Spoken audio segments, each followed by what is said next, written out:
The Cerebral Palsy Association of BC is marking a major milestone this weekend, celebrating its 70th anniversary. And to join us to talk more about this, we are joined by Marco Pasqua, spokesperson for Cerebral Palsy Association of BC. Thank you so much for being here today. Thanks for having me here today. You know, it's a really important milestone for us, 70 years.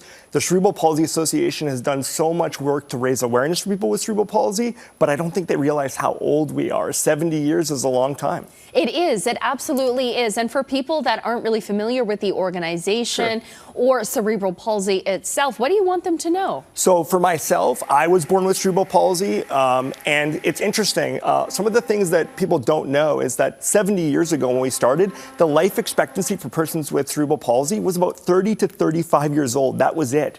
Now with advancements in technology and obviously learning about physical fitness and things like this, we've actually have the expectancy of your average person, you know, in the 70s, 80s. And that's because of programs that we put on through CPABC like dance, movement therapy, yoga. So we've learned a lot along the way, but obviously it's a spectrum like any other disability out there. So even though I have cerebral palsy and use a manual wheelchair, some people are affected in their speech and in other ways as well. Yeah, and tell me a little bit more about the supports that you offer, and are there treatments that have shown to be, you know, really successful for people? Yeah, well, I mean, with advancements in technology now, it's been really incredible. People have been able to incorporate exoskeletons as part of their physiotherapy.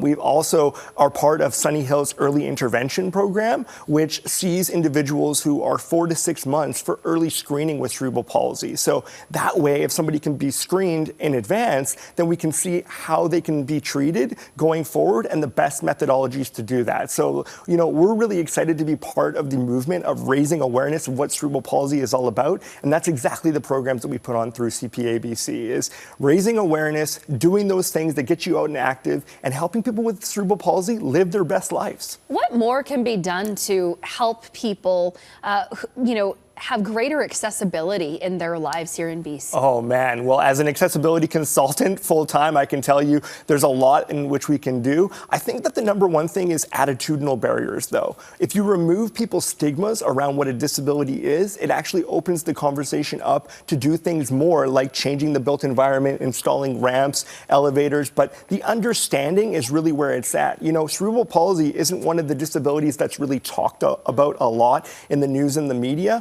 but it has received, you know, a lot more awareness because of shows like Breaking Bad. There was a character there with cerebral palsy, as well as other, you know, shows that have been on there. So I think for raising accessibility, people just need to have the attitude and the open-mindedness to make those changes and realize that it's not as expensive to make some of those changes as they thought. Now, we mentioned 70th anniversary. Yes. It's a big reason to celebrate. How are you going to be celebrating? Oh, we're so excited. So Science World is one of our sponsors, and they've actually opened their doors on Sunday, this Sunday, to have us come in. So we're really excited. We're going to have some dignitaries there. We're going to have a little bit of a celebration. And I really do want to thank our sponsors, Premium Brands, Science World, White Spot, Triple O, and Uni, for actually helping us to put it on, because it's a lot of work to put on an event like this. We've invited all of our members from across British Columbia to come to our special event. We are fully booked, unfortunately. However, it is still open to the public because it is Science World. So if you want to come out and see us this Sunday, come and check it out. We're happy to be there. Fantastic. Well, thank you so much for joining us, and best of luck with the celebration and your continued success. Thank you so much.